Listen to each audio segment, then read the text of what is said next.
Oh, you recording? Recording now. Music's coming in.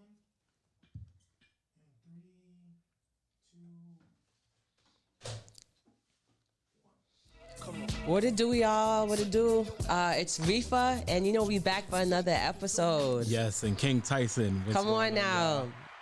I felt like the last episode was great, and for this one, like when we were talking, it had me thinking. Like, I think we should get into what our brand is, what exactly we do, and just being a creative and how that works with your branding. Right, and just giving you guys some insight on who we are. Right. I mean, because y'all just see us I know sitting here like, rambling like going in too. All right, Rifa. All right, King Tyson. Right.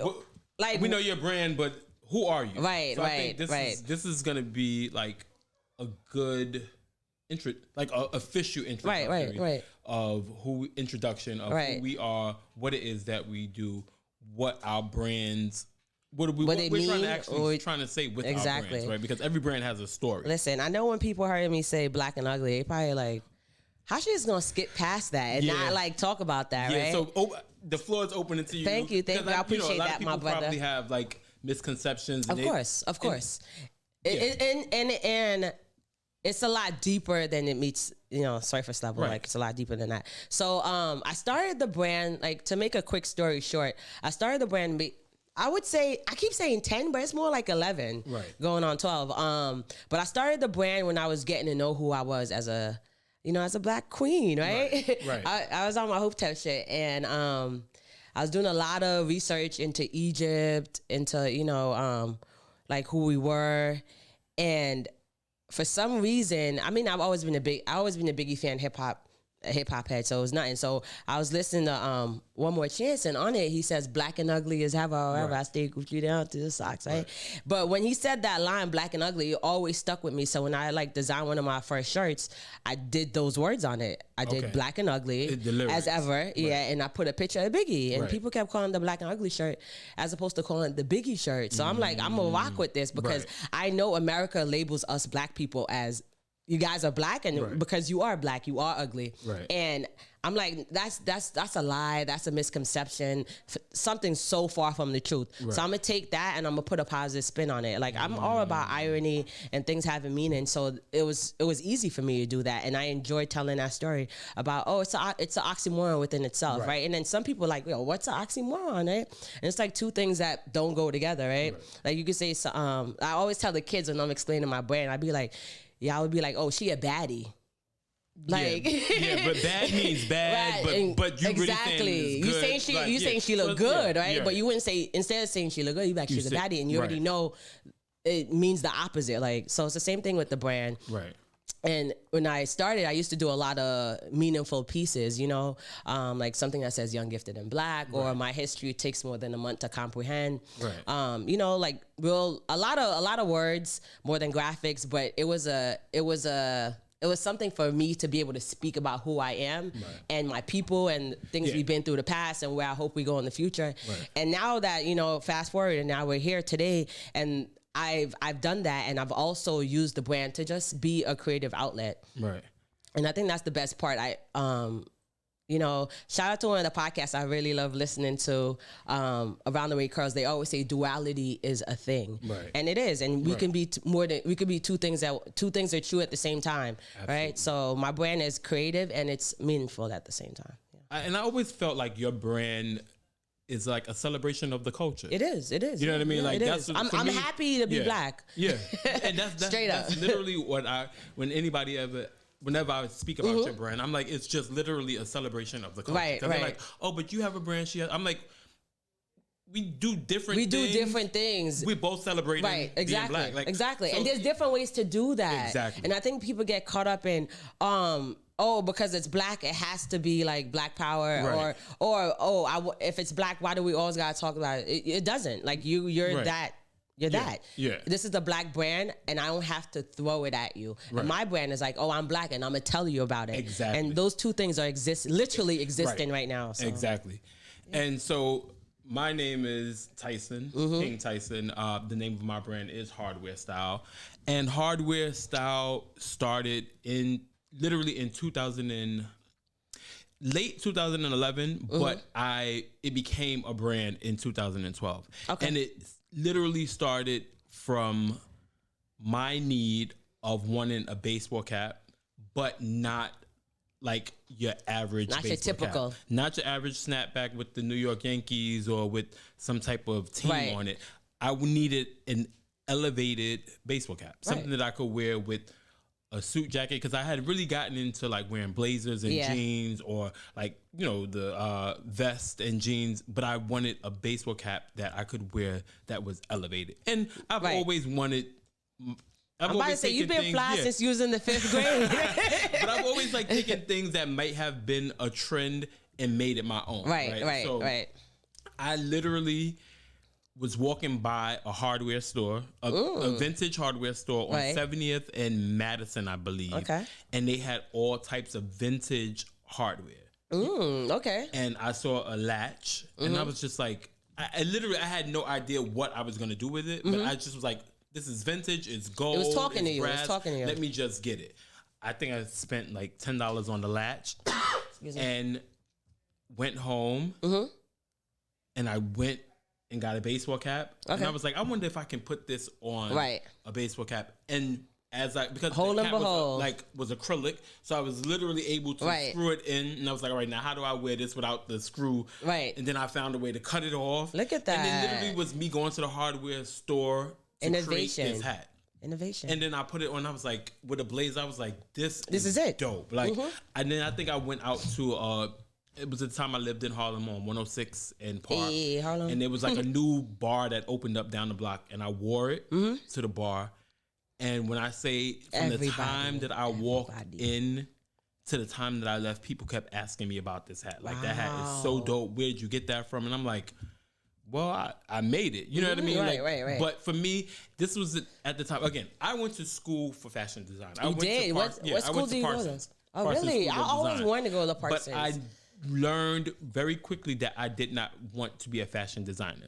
Oh, okay. So when you say that, right, because it's funny, you're not the first person who I know that went to Parsons and they didn't take the traditional route of becoming a fashion designer for someone else. They end up doing their own thing. So I decided, I don't want to learn pattern making. I don't want to I don't want to drape. Okay. I barely like sewing. Okay. So I'm like, but I like. But you like fashion, design, yeah. I like the aesthetic. I like the complete. You like look. dressing, and then that's when I went into styling. Right. I was like, I can create the whole look without having to do the labor. Right.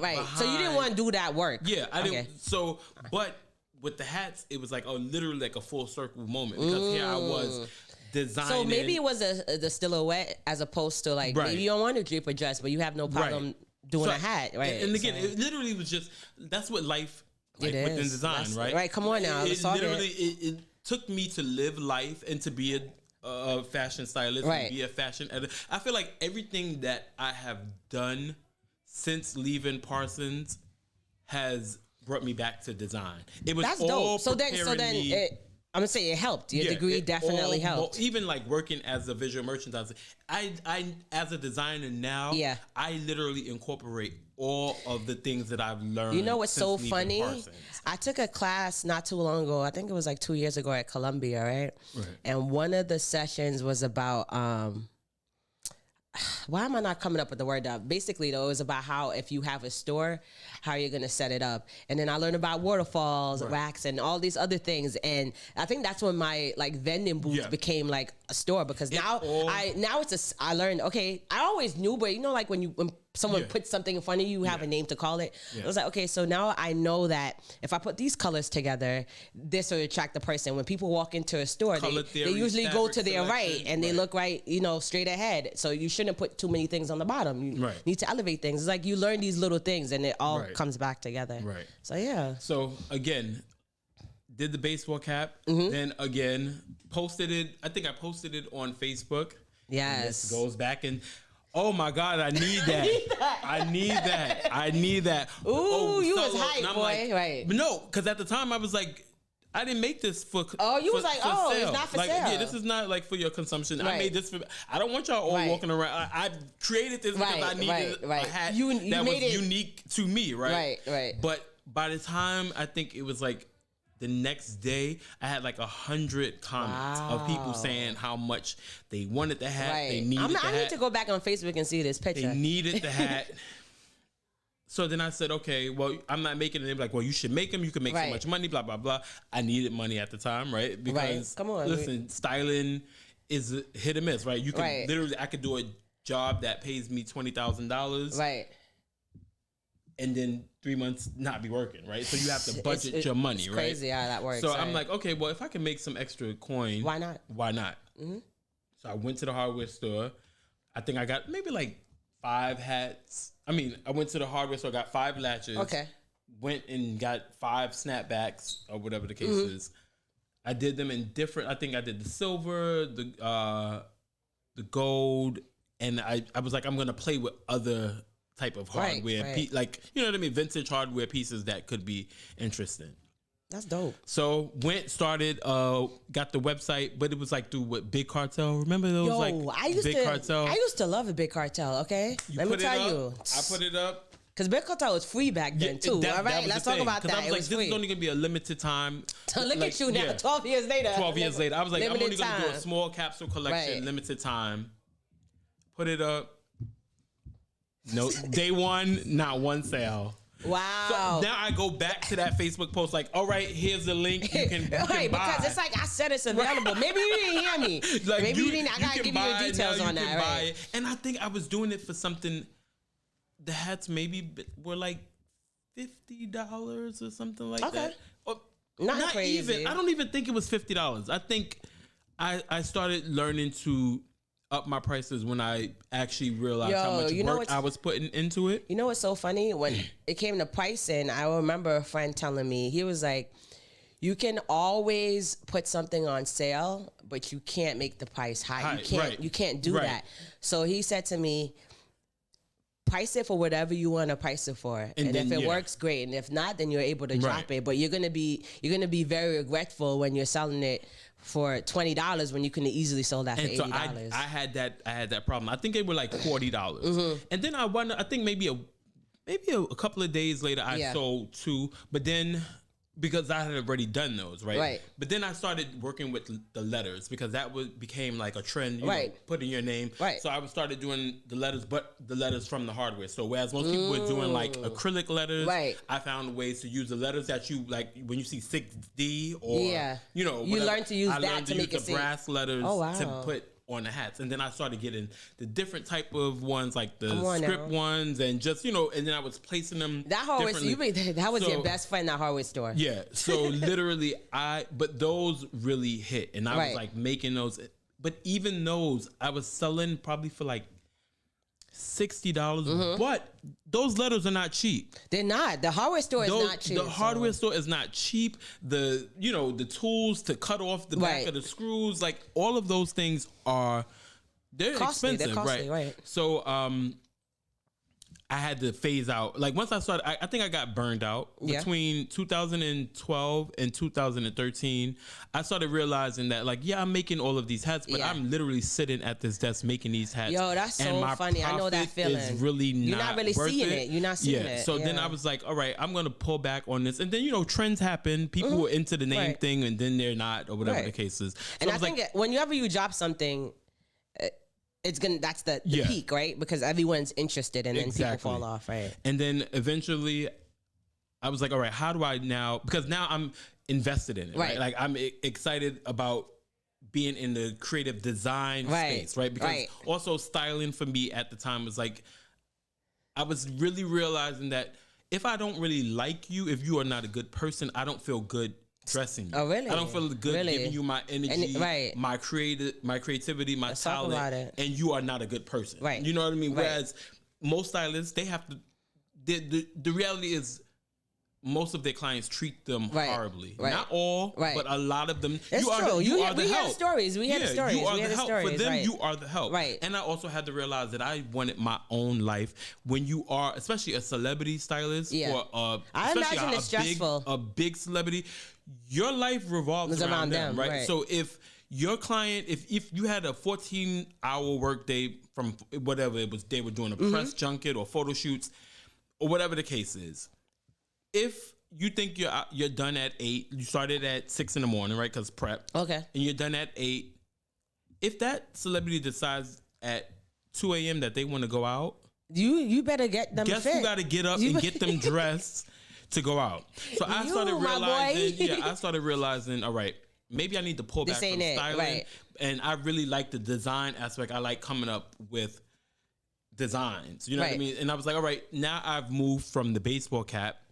And now I'm into like fedoras, but I don't want just a regular wool or you know, fedora. So you've always been in like I've hats. Always been a hat guy. Always been a hat guy. So I'm like, I have a question for you then, because since you always been in hats, when you started the brand, did you know that like this is gonna be a hat brand and I want it to have a certain aesthetic, or did you like, oh, because I'm creating like beanies and 5 panels, like it's gonna fit within urban wear or whatever? Like what? So no, I again, I didn't think I was gonna be doing this. I didn't think this was gonna be like, it was just something like I wasn't planning on it. And I was just like, all right, I'm making this for me. Because even when it came to me designing the fedora, I was like, all right, I want a fedora, but I don't want it to be wool. So I found a leather fedora. And I was like, all right, leather is, I've always been leather. You taking them and you putting your own spin on it. And I was just like, now how do I make this individual to me, right? Like, then I think that's the best, like when you're creating and you're thinking of something, like make it for you. I feel like that's the most purest and the most genuine way you can make something that's really tangible. People are going to love, people are going to be excited by.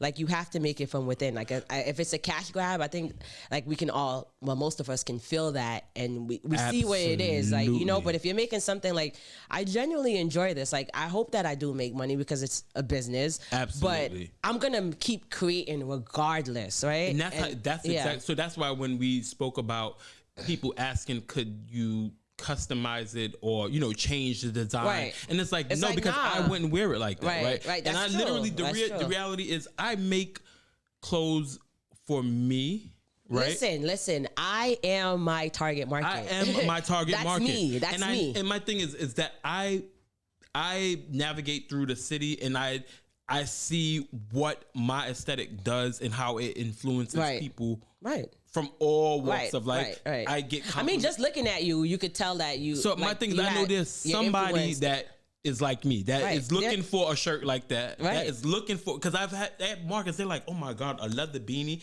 And I'm like, I'm pretty sure you've seen beanies before or something in the vein, but it does not look like this. Because they probably didn't wear it how you wore it as well. That makes a difference. Right. And it teaches them. So my thing is, I literally create things. I would never create anything. I would never put out anything that I would not wear. That's a fact. Me too. Even with my, like when I create my samples, I usually give it a spin. Yo, my for samples, at least a couple of weeks before I actually go into production. Listen, my samples, I have to wash it. I have to make sure I have to dry it on high. Right.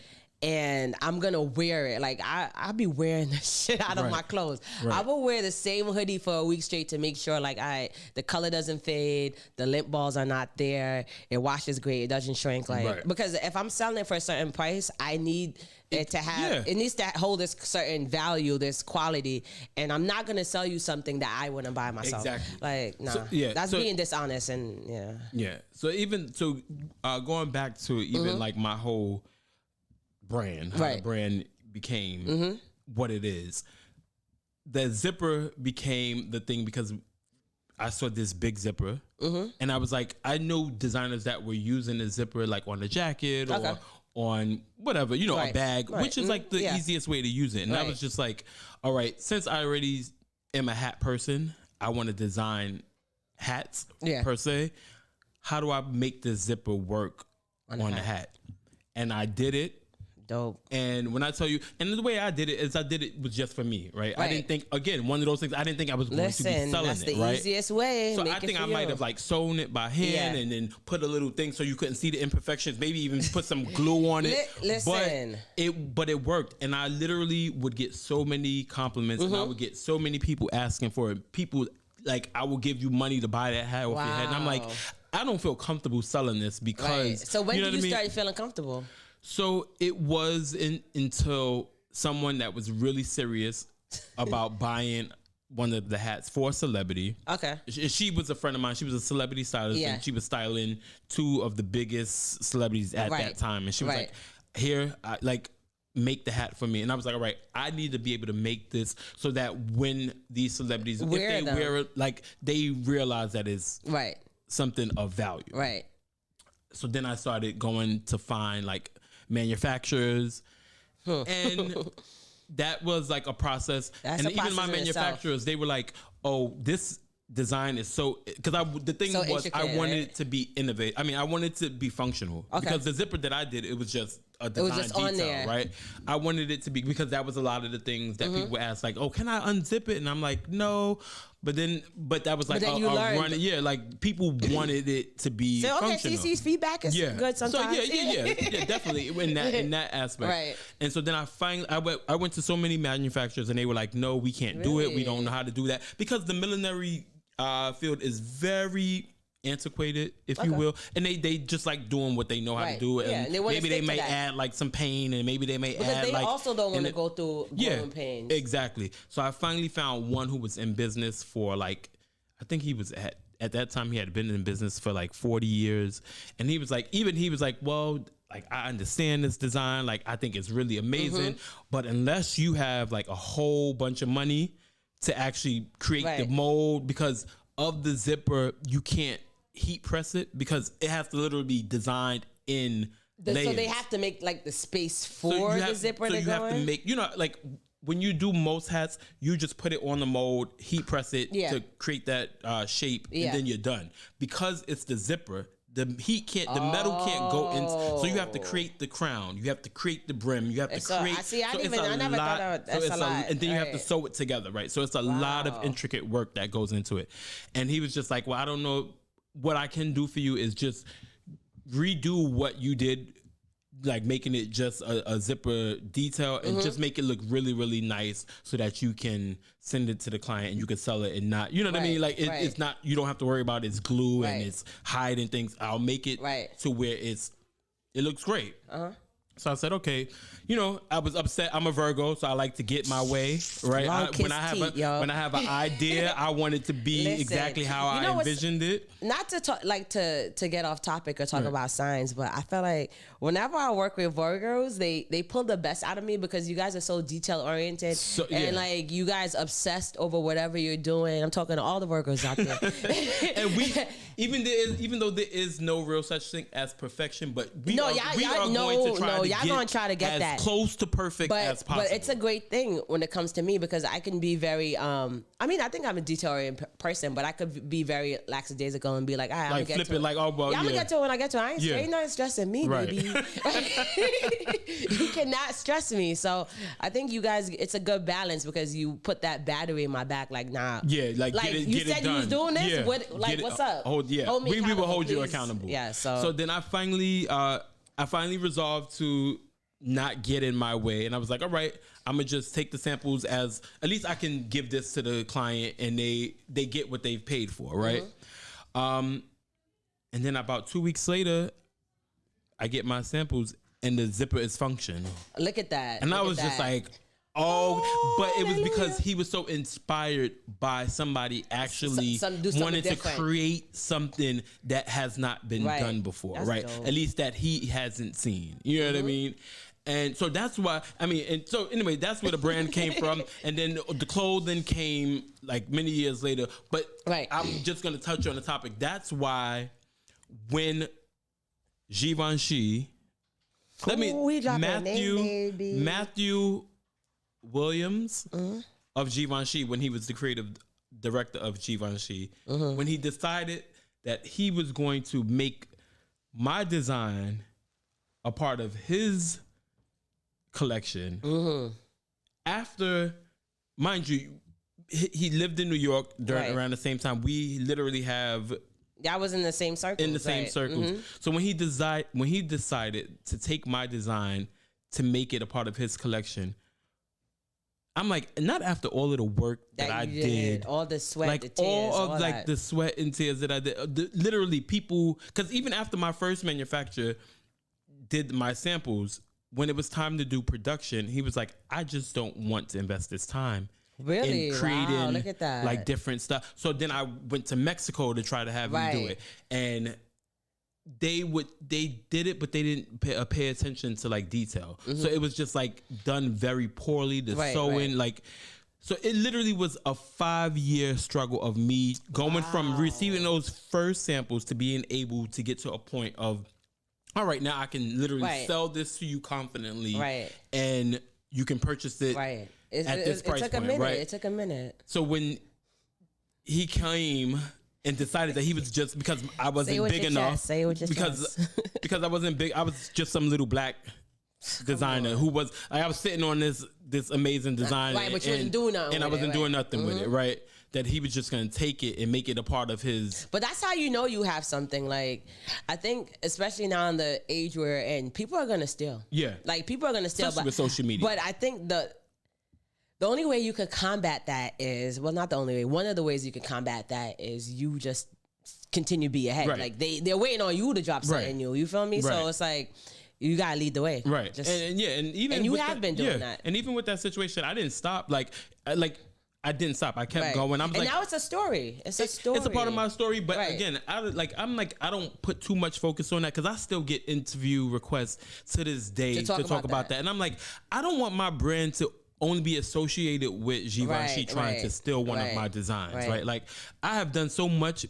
Since then, that is not staple. That is not it. But that's my staple, right? Like that is what people know the brand for, the zipper hat, right? Because it wasn't being done before, right? Even though people are like, oh, but fishermen hats have zippers, but not in this way. Like they wasn't using leather. They wasn't using leather. Like this was the first time that someone actually took my design, took the fabrication, took the placement of the zipper. And try to make it right. You know what I mean? Right. So like, that's funny because like my brand is very much like you said, black culture, and it's like, oh, there's been, back in the 80s, 70s, whatever. There's a bunch of brands that made T-shirts that had the fits on it. Right. But I think one thing about my brand that, even though it's an idea that's been done that I'm doing in my own way, is that I make it very like creative, with like. Clothes that you can wear with a statement, right? And I feel like now that type of niche is oversaturated, of course, right? Because everyone has something to say now. But I feel like when I came out with the brand in 2011, not a lot of black brands was doing that. They weren't talking about being prideful who they were and making it fly, right? But because I think everybody was trying to fit into Anna Wintour's mold of what fashion brands are, like you know what I mean, which was like ridiculous. But I've never been into that. Like I never been into that. Like I love fashion, and I love fashion from the sense of like it speaks for who I am, right? Not who I'm trying to be, or I'm on some fake shit. It's not. This is who I am. Like I'm gonna wear shit that. Like you look at me and then you can go ahead and make that assumption. You know what I mean? Like that's how it is. So and that's why like with my brand. It's a luxury brand, right? It's a luxury brand in every sense of the word, right? Because you like luxury. I like luxury. I like things that are going to be a statement, right? I like quality fabric. I pay attention to detail like no other. You know what I mean? Right. Quality is when you feel my hats. So would you say that is the key word when someone says, "What's one word for your brand?" What would you say? Like what? Luxury. It's luxury. Innovative. Right. Forward. Right. You know what I mean? Literally, I know my client, my customer is not someone who follows trends, who is always searching for that want the piece, individual. Yeah, that piece that is what if this is the theme. Like I believe like my client is not into theme. Parties, but if this is a theme, so if it's an all black theme, guess what? I'm gonna show up in this all black leather hat with this metal zipper in the middle with a little bit of red peeking through. I'm gonna show up with this black sweatshirt that has 2 zippers on the front. It's gonna be all black, but it's literally I'm not gonna look like anybody else in this room. You know what I mean? Whereas everybody is running, I'm gonna run and get that Fendi black. I'm gonna run and get the Gucci black with the G's. And how many people can run? Y'all can run to the same stores and look exactly alike. My customer is looking for something different. Pieces, something that's literally going to outshine any of these well-known brands. Because I feel like you put my brand in the same space as Louis Vuitton, as Actually, choose which one you like. As like, and don't put the logo. Don't put the name on it. Because again, with my hat, when Givenchy knocked my hat off, people were acting like that was the most genius design that they had ever. People that I know, I saw people that I know in the comments acting like this was the first time that they ever seen that design. And they said, I need that. And they said they need that. And we can't wait till you drop that. And it's been out though. But it's hardware style has been here since. Listen, that design specifically dropped the end of 2013. Right. So you've seen that. And it's not like I'm just. But some you know what? hermit. That goes back to a lot of people aren't able to see a value in something until someone tells them there's a value there. Absolutely. And it's unfortunate, but it's real, right? So I try not to lean into those people because they don't know if they're going left or right. My customer is my customer. The people that seek out my designs, that seek out my brand, they will find me. Right. You know what I mean? They are going to find you. It's just for us to continue to do the work and show up for our brands, right? Like I know so many people, they get so discouraged when they're not like selling out in their drop. Like because you get on social media and you see. It's not like you're comparing, but you see other brands or other people doing something that's very similar, and you're like, okay, so why is that working and mine isn't? Right, and we rely on sales to be able to keep going, right? Like, because I've had things that I was super excited about the design. I drop, and maybe I might get 2 or 3 sales, right? Right, and then it's out of the season, but that next season when it rolls, comes right back literally sells out immediately. And I'm like, but this was. But maybe those, you know, maybe they missed it. Listen, when I'm vending, my aunt used to always say, she used to say this. Shout out to my aunt Angie. She used shout out to Aunt Angie. Come on, Angie. She used to say, I need the owners of this to come pick this up. So she'll go and touch everything. She'll be like, the owner I'll come for this, the owner I'll come for that. and I like that, yeah, but you have to speak over it, right? Yeah. So it's like maybe those people who needed that stuff, they just didn't see yet. The owners didn't know that they're supposed to own that yet. So you said that one word you use for your brand would be luxury, of course, right? I think one word I would use for my brand would be conscious, right? I want my buyer to be conscious. And I think when you're thinking of your brand, and you might not even think it right away because you did it, right? It was a series of events. You think of one word in which, like, okay, I'm selling something. When people talk about my brand, what do they want to associate with it? And I think that you should think about it if you're if you have time to. That'll give you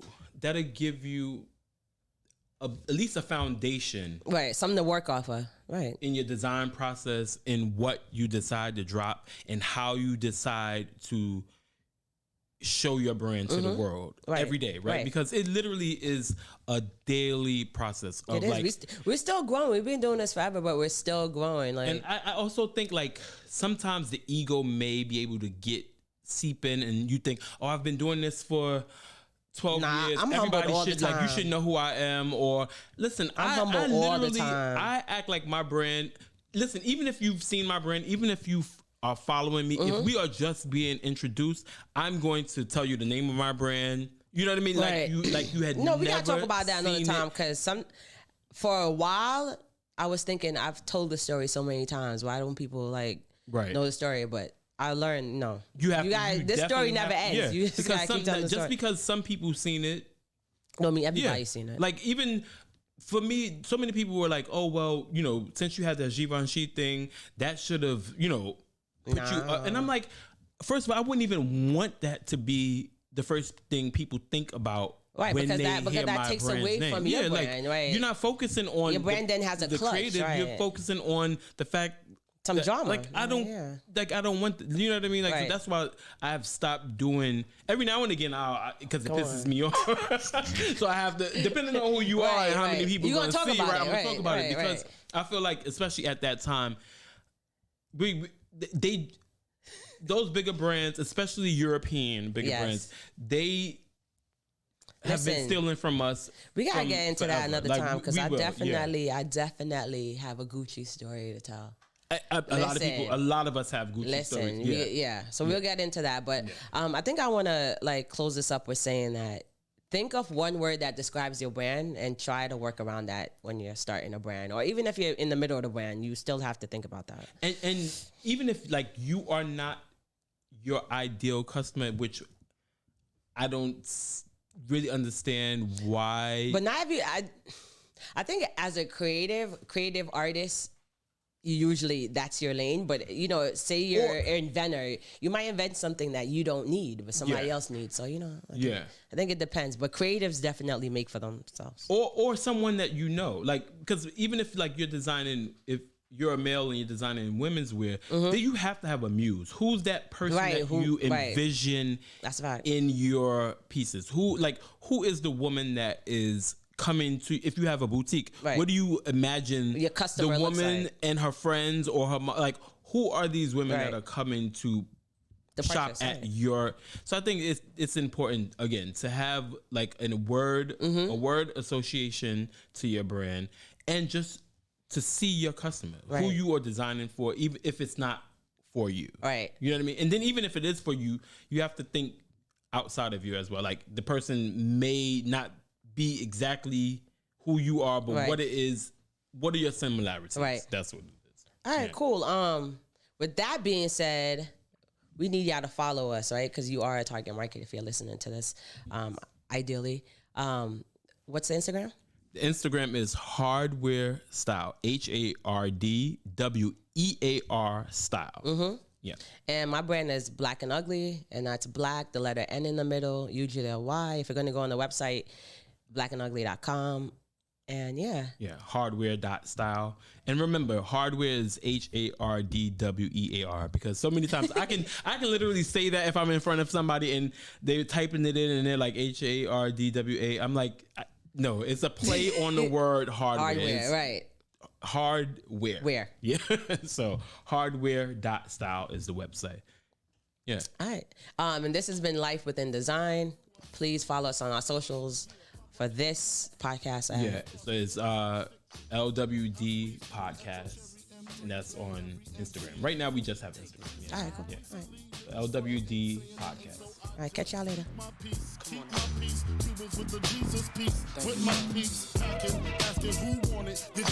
Oh, look at, we didn't even see that you